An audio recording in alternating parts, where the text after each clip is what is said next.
Ta parole est une lampe à mes pieds, une lumière sur mon sentier.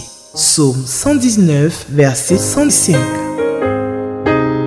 La méditation.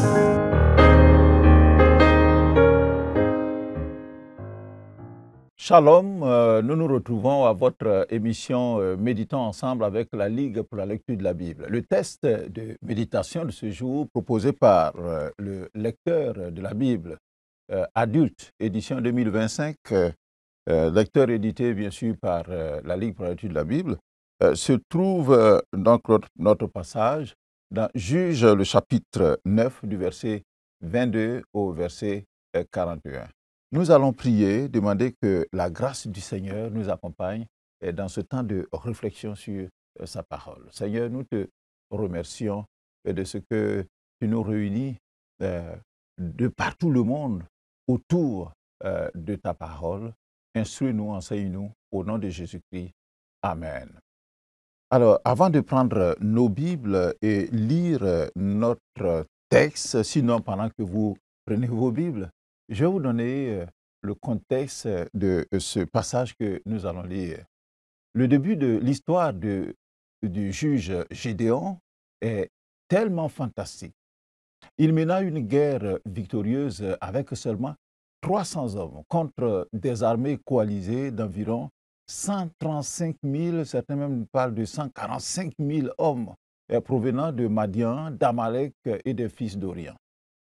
Il commença comme libérateur du peuple d'Israël des razzias opérées par les nations environnantes, mais mourut malheureusement en laissant des pièges derrière lui.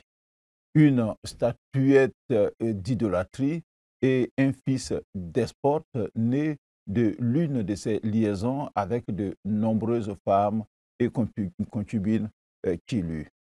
Tout cela met en place une nouvelle spirale infernale et le déclin de la nation se poursuit inlassablement à tous les niveaux de la vie de ce peuple d'Israël.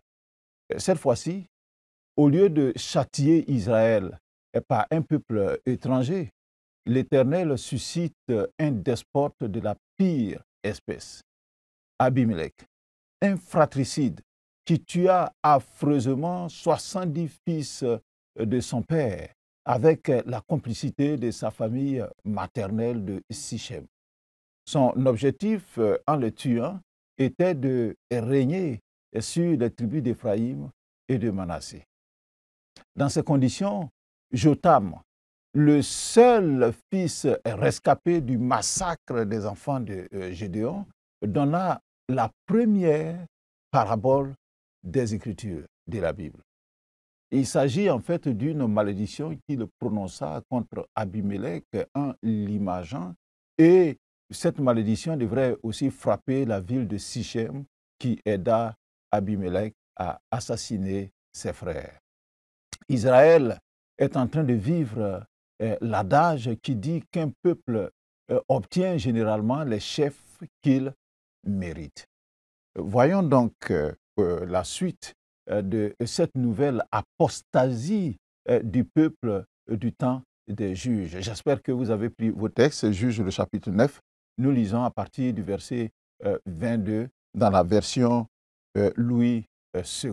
Les questions auxquelles nous allons répondre pour nous aider à comprendre notre texte, c'est la question numéro 3 du lecteur. Y a-t-il un exemple à suivre ou à ne pas suivre? Et la question numéro 6, y a-t-il un avertissement? Le titre que le lecteur a donné à ce passage que nous allons lire, c'est « Les conséquences ». Les conséquences.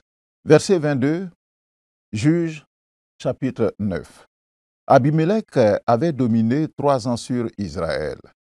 Alors, Dieu envoya un mauvais esprit entre Abimelech et les habitants de Sichem.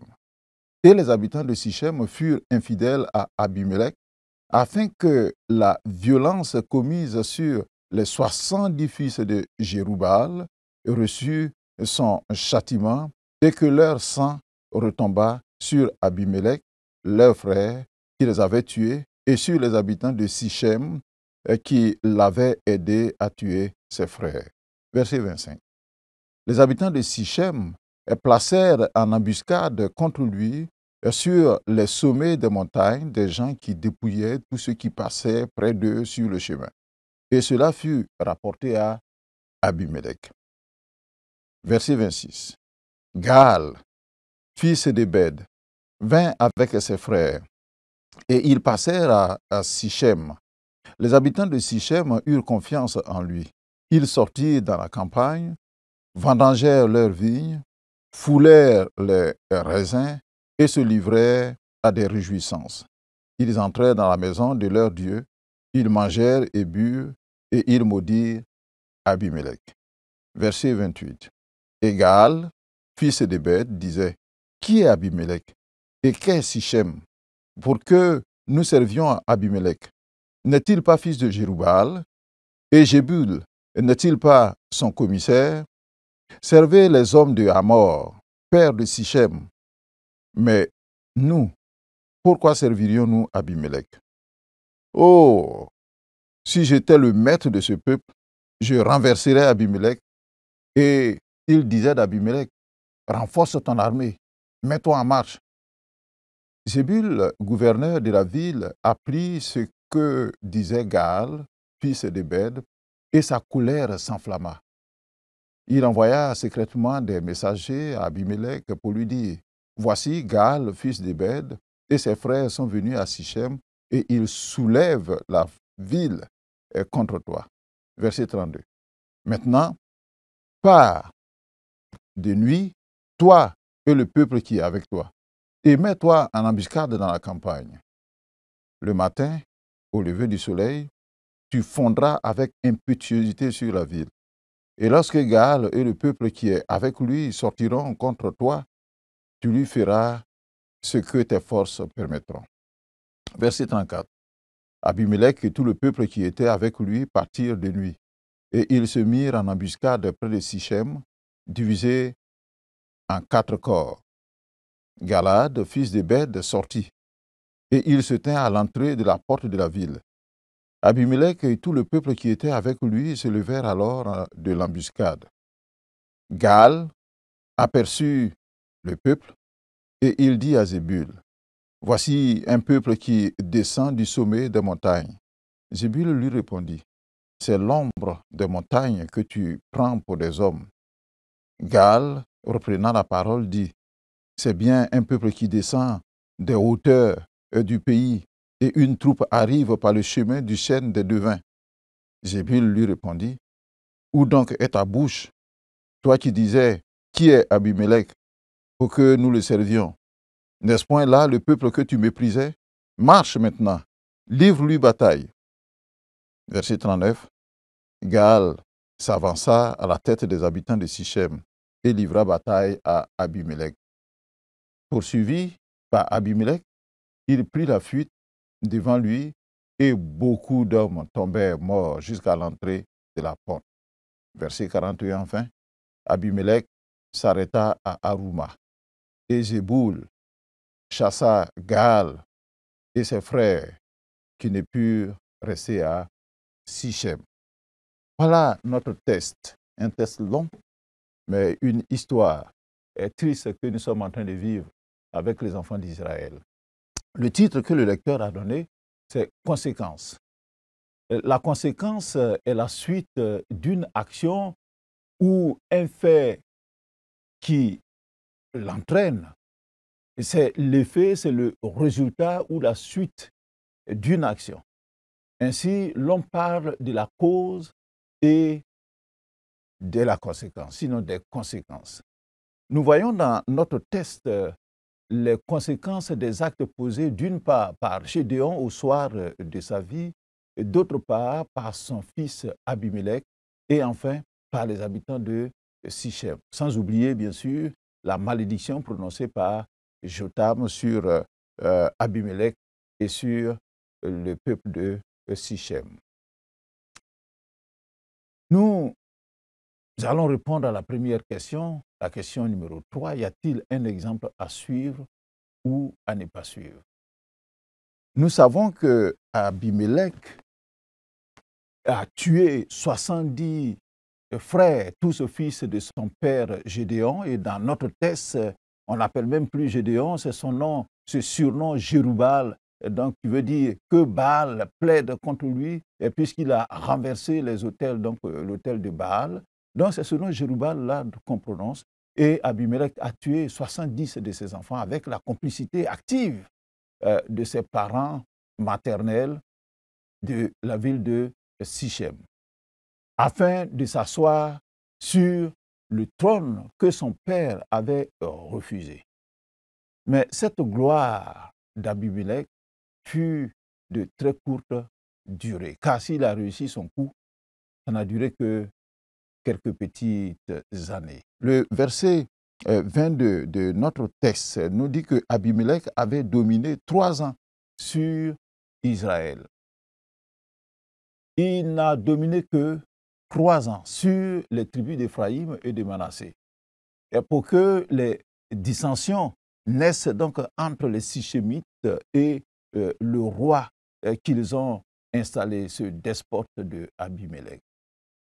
Il semble que la malédiction prononcée par Jotham, le seul rescapé du fratricide, est en train de se réaliser. Les épines dont il a parlé, en Juge le chapitre 9, le verset 15 notamment, ces épines-là séchèrent vite et finirent par brûler, par prendre feu.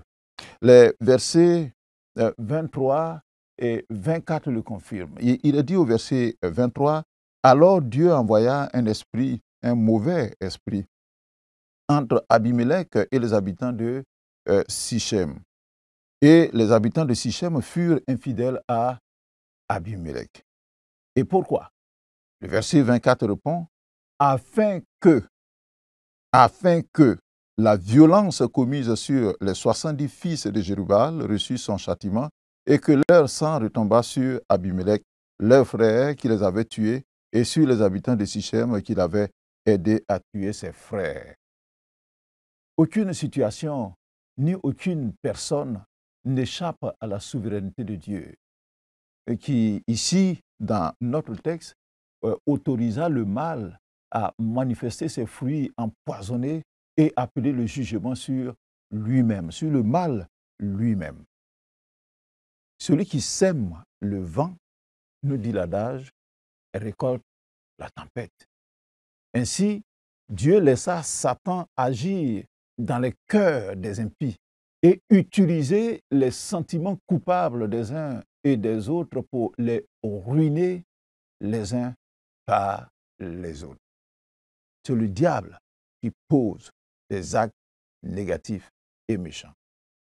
Une maison ou un royaume divisé contre lui-même, nous dit le Seigneur Jésus-Christ en Marc le chapitre 3, le verset 25, qu'un tel royaume qui est divisé ne peut subsister, il s'écroule, car l'ennemi s'infiltre entre ses failles.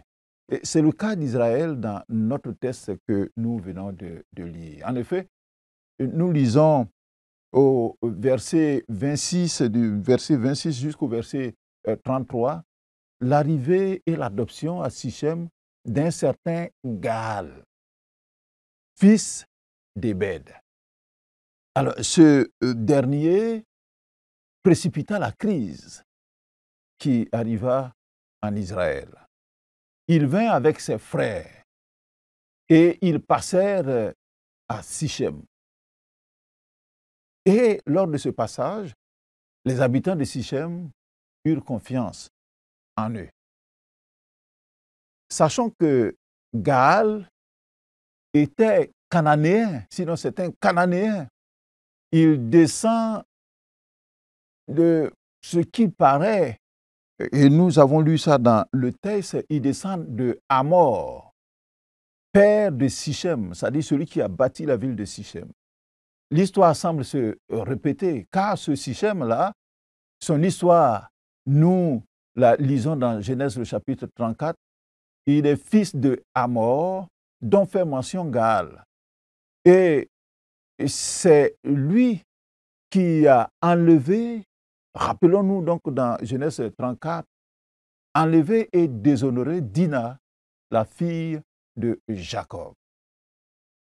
Ainsi donc, Gaal, le Cananéen, vint s'installer à Sichem, au milieu des Israélites. Après avoir gagné la confiance donc des notables israélites, il excita le peuple de Sichem contre Abimelech et contre le gouverneur Zébul qu'il avait établi à Sichem comme gouverneur. On le voit au verset 28. Il est dit que Égal, fils de Beth, disait: qui est Abimelech et qu'est Sichem pour que nous servions Abimelech? N'est-il pas fils de Jérubal et Jébul n'est-il pas son commissaire? Et il continue. Et il leur demande de servir Hamor, père de Sichem. Il dit, mais pourquoi nous allons servir Abimelech? Convaincus par Gaal, les habitants de Sichem vont tous se décider à liquider le premier despote, Abimelech. Mais ce dernier eut vent du complot par le gouverneur Zébul. On le voit au verset 26 jusqu'au verset 33. Devant une telle situation de rébellion, Abimelech réagit par la guerre. Et ainsi, une partie du peuple d'Israël, avec à sa tête Abimelech, fut opposée à une autre faction du même peuple, mais ayant à sa tête Gaal, le Cananéen, et sa bande donc de barbares, de vauriens. Alors, quel triste spectacle pour le peuple de Dieu. C'est vraiment une tragédie. La question qu'on pourrait se poser, pour revenir au titre d'ailleurs de notre passage que le lecteur donne, quelles sont les causes de cette tragédie, de ce qui est en train d'arriver à Israël? La première cause, ce sont les erreurs graves de Gédéon à la suite donc des succès éclatants qu'il a eus. L'histoire de Gédéon s'est terminée sur des notes bien tristes, car il eut, au soir de sa vie, plus d'une tare à son actif.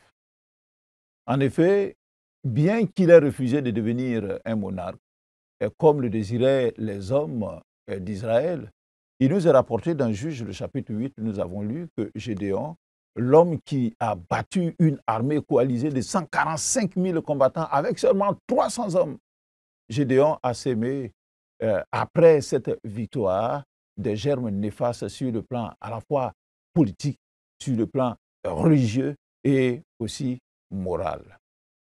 Il a vécu comme un pacha, on pourrait le dire aujourd'hui.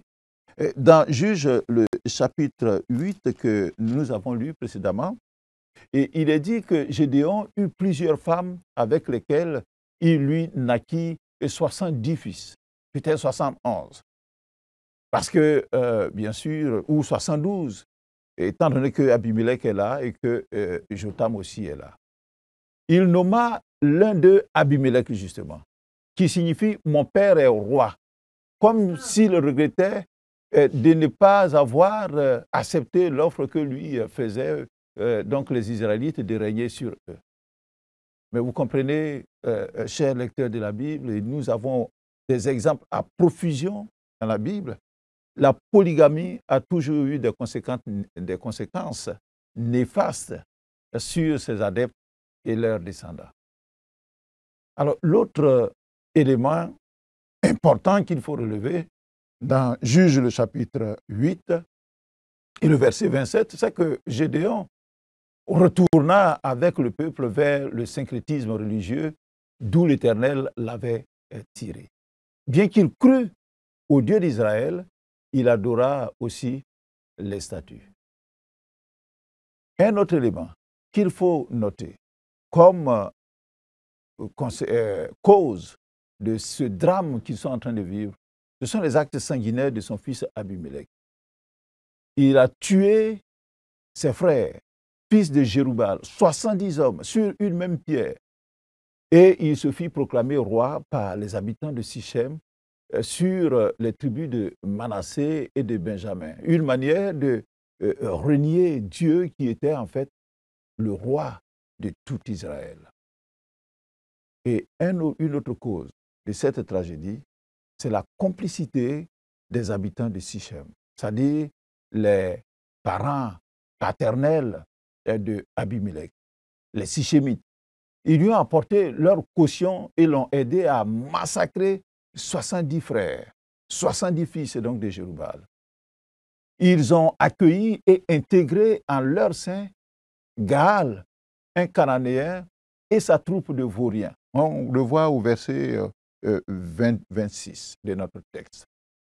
Et puis, pour le comble de tout ça, ils se sont livrés à la prostitution de l'idolâtrie. Le verset 27 que nous avons lu nous dit que les habitants de Sichem, ils entraient dans la maison de leur Dieu, ils mangeaient, ils burent et ils maudirent Abimelech. Dieu n'aime pas la prostitution de l'idolâtrie. Alors nous allons nous focaliser sur les conséquences de ces actes-là. Au moins 2 conséquences que moi j'ai retenues, certainement il y en a encore. Il y a désormais qu'Israël ne fait plus face à une oppression extérieure, de peuples extérieurs venant donc pour les combattre. Il s'agit là d'une tragédie, une histoire funeste, une guerre civile à l'intérieur des tribus d'Éphraïm et de Manassé. Toutes les 2 tribus issues de Joseph, fils de Jacob. On le dit souvent, que le poisson pourrit par la tête. Et là, le poisson est en train de pourrir vraiment par la tête. Le ver est dans le fruit. Il y a un véritable risque d'implosion de la communauté israélite. Des frères se faisant la guerre sur instigation d'un étranger. C'est ce que nous lisons d'ailleurs au verset 39 de notre texte, que Gaal s'avança à la tête donc des habitants de Sichem. Les Sichémites, c'était des Israélites désormais. Et il livra bataille donc à Abimelech. Et le verset 40 nous dit que Abimelech, lui aussi, est venu avec son peuple. Il a poursuivi Gaal qui s'est enfui. Et il nous est précisé que beaucoup d'hommes tombèrent morts jusqu'à l'entrée de la porte donc, de la ville de Sichem. Abimelech s'arrêta là. Mais la guerre a continué avec les Hébreux. Mais vous voyez, l'étranger s'est introduit dans la faille et puis les conséquences, c'est la mort. Une autre conséquence, c'est la malédiction prononcée par Jotham qui est en train de s'accomplir. Le verset 24 de notre texte, il est dit que afin que la violence commise sur les 70 fils de Jérubbal reçut son châtiment. C'est ce châtiment-là qui est en train de se passer. Que leur sang retombe sur Abimelech et qui les avait tués et sur les habitants de Sichem qui les avaient aidés à les tuer. Voici les conséquences. Répondons rapidement à la question, deuxième question qui nous est soumise. Y a-t-il un avertissement dans le texte que nous avons lu? Les avertissements sortent donc à la lecture. C'est à lire entre les lignes. Les habitants de Sichem n'étaient harcelés que par Abimelech. Et pourtant, ce sont eux qui l'avaient placé sur un trône. Évitons, comme avertissement, évitons de pactiser avec l'homme perfide, l'homme déloyal et méchant. Parce que nos actes nous suivent.